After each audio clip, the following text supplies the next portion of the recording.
নমস্কার বন্ধুরা, সুনিতার হেসেলে সবাইকে স্বাগত। আজ আপনাদের সঙ্গে শেয়ার করব সর্ষে বেগুন। যে কোনো নিরামিষের দিনে এই রেসিপিটি কিন্তু খুব সহজেই বানিয়ে নিতে পারেন। গরম গরম ভাতের সঙ্গে খেতে লাগে কিন্তু অসম্ভব সুন্দর। তাহলে চলুন আমার আজকের রেসিপিটি শুরু করা যাক।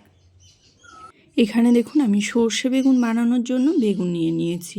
বেগুনগুলোকে আমি কিন্তু গোল গোল করে কেটে পরিষ্কার করে ধুয়ে নিয়েছি। এবার বেগুনের মধ্যে আমি একটু লবণ আর হলুদ মাখিয়ে রেখে দেব। দিয়ে দিয়েছি পরিমাণ মতো একটু লবণ আর দিয়ে দেব একটু হলুদ গুঁড়ো।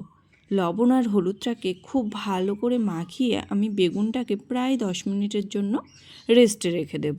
এতে কি হবে, বেগুনের মধ্যে যে এক্সট্রা জলটা আছে সেটা কিন্তু বেরিয়ে যাবে আর বেগুন ভাজবার সময় খুব বেশি তেল কিন্তু লাগবে না। দেখুন বেগুনগুলোকে আমি লবণ হলুদ খুব ভালো করে কিন্তু মাখিয়ে নিয়েছি। এইভাবেই আমি বেগুনগুলোকে রেখে দেব। এবার আমি একটা মশলা তৈরি করে নেব। তার জন্য আমি এখানে একটা বাটি নিয়ে নিয়েছি, তার মধ্যে দিয়ে দেব 1 চামচ সর্ষে। এখানে আমি সাদা সর্ষেটাই ব্যবহার করেছি, আপনারা চাইলে কিন্তু কালো সর্ষেটাও ব্যবহার করতে পারেন। দিয়ে দেব 1 চামচ পরিমাণে পোস্ত। এবার এখানে দিয়ে দেব বেশ কিছুটা পরিমাণে কাজু বাদাম। দিয়ে দিয়েছি স্বাদ অনুযায়ী কয়েকটা কাঁচা পাকা লঙ্কা। খুব ভালো করে এইগুলোকে আমি কিন্তু জলে ভিজিয়ে রেখে দেবো প্রায় 5 মিনিটের জন্য। তাহলে ফিরে আসছি প্রায় 5 মিনিট পর।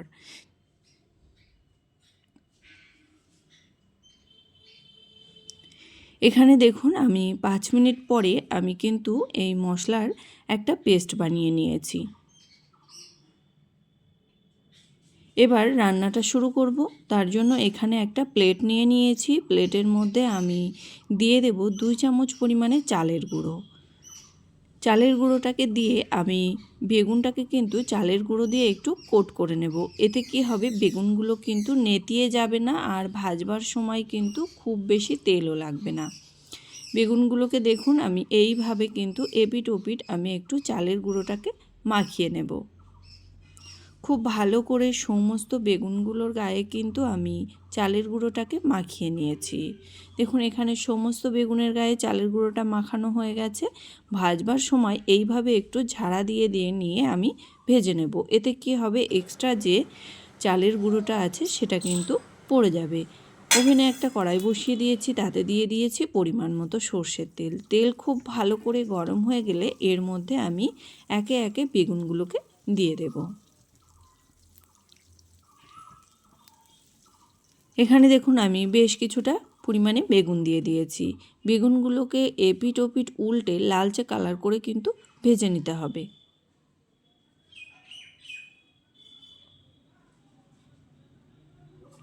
বেগুনগুলোকে আমি এপিট ওপিট উল্টে লালচে কালার করে ভেজে নিয়েছি। এবার বেগুনগুলোকে আমি তুলে নেব। তুলে নিয়ে বাকি যে বেগুনগুলো আমার আছে সেই বেগুনগুলোকে কিন্তু একই রকমভাবেই আমি ভেজে নেব। দেখুন এখানে সমস্ত বেগুন কিন্তু ভাজা হয়ে গেছে। এবার আমি ফোড়ন হিসাবে এখানে দিয়ে দিয়েছি সামান্য একটু কালো জিরে আর দিয়ে দেব একটা শুকনো লঙ্কা। তেলের মধ্যে দিয়ে দিয়েছি পরিমাণ মতো একটু হলুদ গুঁড়ো। খুব ভালো করে একটু মশলাটাকে ভেজে নেওয়ার পরেই এর মধ্যে দিয়ে দিয়েছি বেটে রাখা মশলার পেস্ট।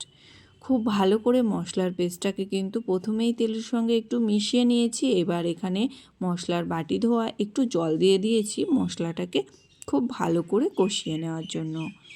মশলাটাকে খুব ভালো করে মিশিয়ে নিয়েছি জলের সঙ্গে। এবার দিয়ে দেব স্বাদ অনুযায়ী একটু লবণ আর দিয়ে দেব স্বাদ অনুযায়ী একটু চিনি।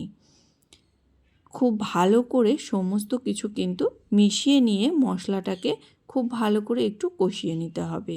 দেখুন মশলাটাকে মিডিয়াম আঁচে রেখে আমি 4 থেকে 5 মিনিট ধরে মশলাটাকে খুব ভালো করে কষিয়ে নিয়েছি। মশলা থেকে খুব সুন্দর তেল ছেড়ে গেছে। এর মধ্যে দিয়ে দিয়েছি কয়েকটা কাঁচা লঙ্কা। এখানে কাজু বাদাম দিয়েছি, তার কারণেই কিন্তু সর্ষেটা এইভাবে কষানোর পরেও কিন্তু তেতো হবে না। খুব ভালো করে মশলাটাকে কষিয়ে নেওয়ার পরে এখানে পরিমাণ মতো জল দিয়ে দিয়েছি। খুব বেশি জল কিন্তু এখানে দেব না, এখানে আমি হাফ বাটি পরিমাণে জল ব্যবহার করেছি। খুব ভালো করে জলটা দেওয়ার পরে এবার মশলাটাকে আমি একটু ফুটিয়ে নেব। এই ঝোলটাকে খুব ভালো করে ফুটিয়ে নিয়েছিলাম। ফুটিয়ে নেওয়ার পরে এর মধ্যে আমি বেগুনগুলোকে দিয়ে দিয়েছি।